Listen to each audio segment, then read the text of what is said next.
The soccer mom class became more welcoming in time. After it was clear that I was a regular, they began to greet me like they did one another as we entered class and say goodbye as we were leaving. Occasionally, one or another of the women would engage me in a short, casual conversation, with safe topics ranging from the weather to a bit of gossip about the gym staff or trainers. I was polite, but kept my distance, not wanting to offend but also not comfortable engaging. I noticed that some of the soccer moms wore wedding rings, but others did not, and I was particularly careful with those who were married. There were generally about 30 women in the Saturday classes. Although attendees tended to line up based upon their order of arrival, there was a group of 5 women, all in their late 30s or early 40s, who seemed to regularly position themselves so they were grouped around me. Most of them were attractive, not hard-bodied like the younger women in the weekday classes, but carrying a few extra pounds generally distributed nicely between their chests and their hips. They tended to be well-dressed, generally in brand-name workout gear, and well-groomed. They often arrived and left together. As a result of the way they positioned themselves around me, I found myself talking to them far more often than I did to any of the other women in the various classes. Over the course of time, I noticed that all but one of them wore a wedding ring. One rainy Saturday morning, after I'd been going to the class for about 6 months, 2 of the women approached me after class to tell me that their children's games had all been cancelled because of the weather. The group of 5 women was going out for coffee and wanted me to join them. I must have gotten a deer-in-the-headlights look at their invitation, because they laughed, told me that I'd be perfectly safe and that I had nothing to fear. They simply had enjoyed talking with me and were curious about me, particularly as the gym staff, which was usually the source of all sorts of insider information about members, had nothing to report other than that I spent an inordinate amount of time working out every day. They just wanted to get to know me a bit better. I had not had a meaningful social conversation with a woman since my conviction. My interactions with women had either been professional, Maureen, my counselor, the Innocence Project staff assisting me in re-entering society, or casual, store clerks, the lady at the DMV, bank tellers, gym staff.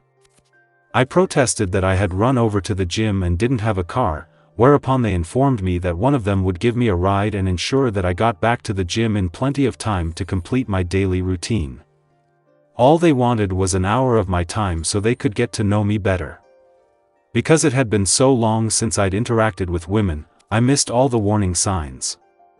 Had I been more attuned to what was going on, I'd realized that they'd decided I was a possible candidate to pair with their unmarried girlfriend. They were about to interview me to see if I had the qualifications to fill that role.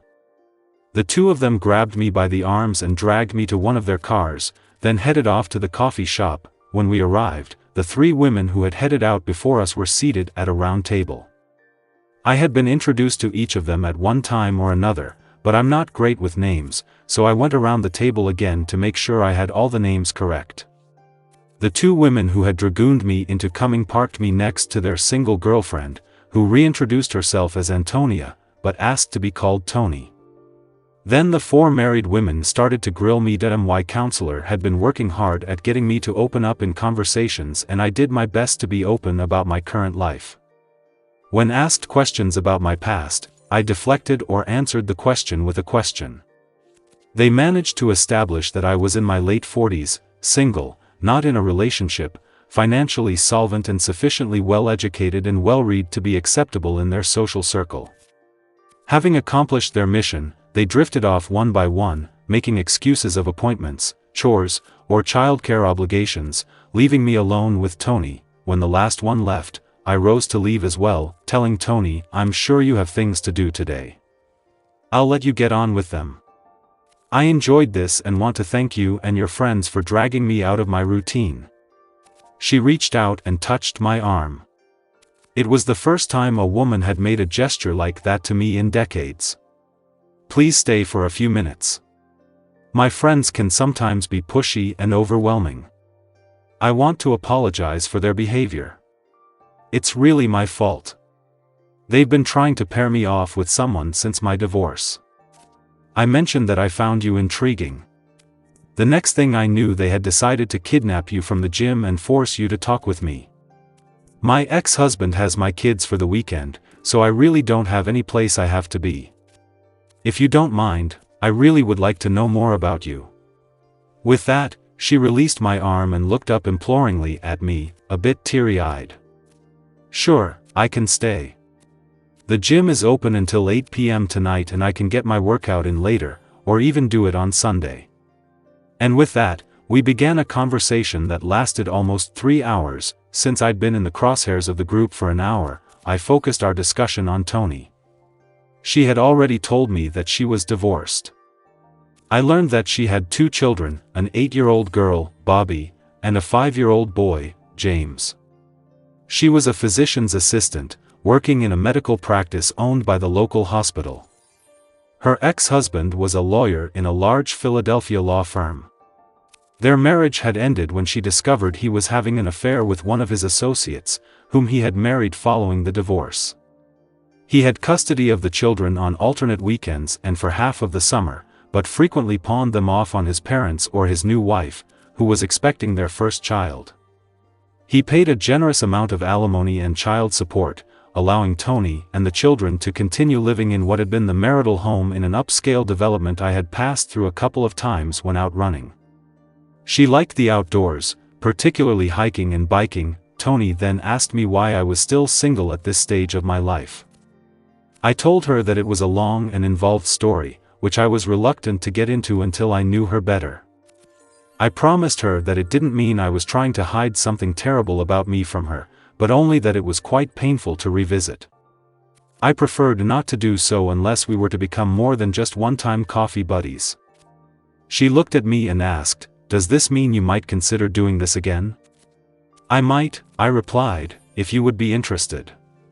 But you need to understand that I'm a mess right now emotionally. I'm seeing a counselor several times a week. I'm not prepared to have a relationship with anybody until I get the issues in my life sorted. It could take quite a while. I wouldn't want to keep you from moving on if you were to find someone you were interested in, because I can't promise you that I'll ever put the pieces of my life together in an acceptable fashion."